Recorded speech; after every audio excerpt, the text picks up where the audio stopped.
Speaking of sugar, today the New York City ban on large sugary drinks was set to start, and a judge, Justice Milton Tingling, has written, the court finds that the regulation is laden with exceptions based on economic and political concerns and has blocked the restrictions from starting today, calling them arbitrary and capricious. Michael Bloomberg, the mayor of New York City, says he's going to appeal the decision. He says that the city's health department has legal authority to use the ban to fight an obesity epidemic. So what was the law? To remind you, the law would limit the size. It's exactly to 16 ounces. So you would be unable to buy a drink larger than 16 ounces at one establishment. But of course, you could go to different establishments or buy multiple drinks. By the way, just one thing. It's not just 16 ounces. It's a drink that's 16 ounces or more than 16 ounces with an X amount of sugar in it as a minimum. So certain drinks are obviously excluded from Right. And also my understanding is that drinks that are more than half milk are excluded. So a lot of the sugary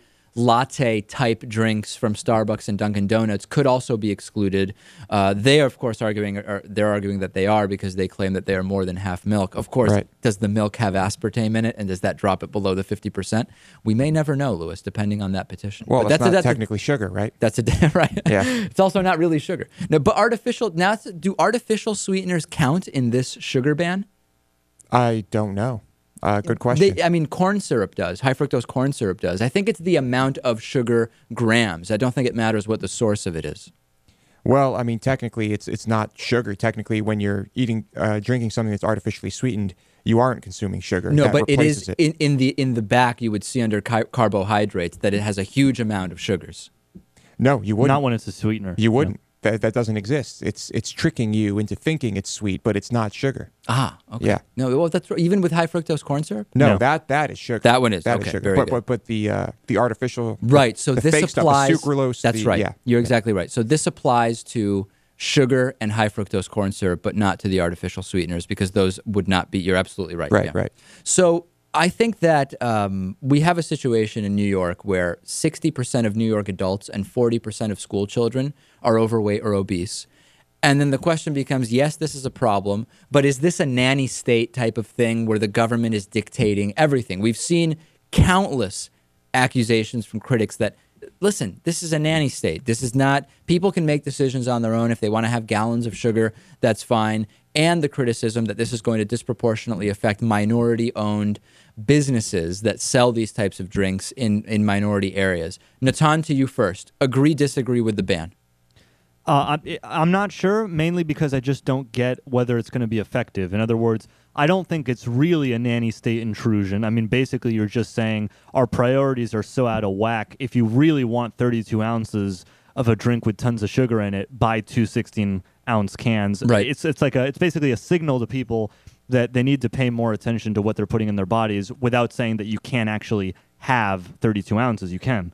So it's more a question of whether it's going to be effective, and I'm just not sure. Louis? It is true that when you look around the world in countries that where people are traditionally thinner, you don't see these 64-ounce sodas. Because there's no demand, right?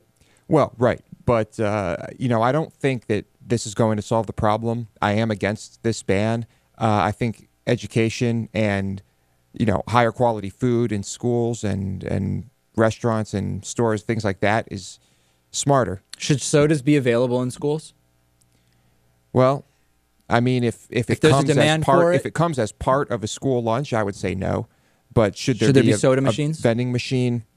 I guess I can't say no to that. Yeah, there probably should be. Because it would be too intrusive, you think, if you were to say there shouldn't be one. I disagree with that. Natan?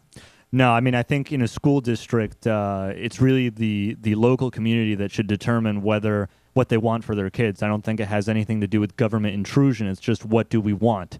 In that situation, I would just lobby that they do that, but it's certainly not something that has to be mandated by law. I agree. If there is some kind of somewhat democratic process taken to say, do we want soda machines in schools in this district or not, and parents and whoever is determined to be constituents say no, then I think that is perfectly fine. I don't believe that that's government intrusion. However, if the government from above dictates no public school can have it, then we could have that argument, but that's kind of a different conversation. Fair enough. Let's take a break. We'll come back. We will talk about the sequester and some interesting personal stories, actually, about effects of the sequester. I was talking to a friend over the weekend, and a lot more stuff, so stay with us.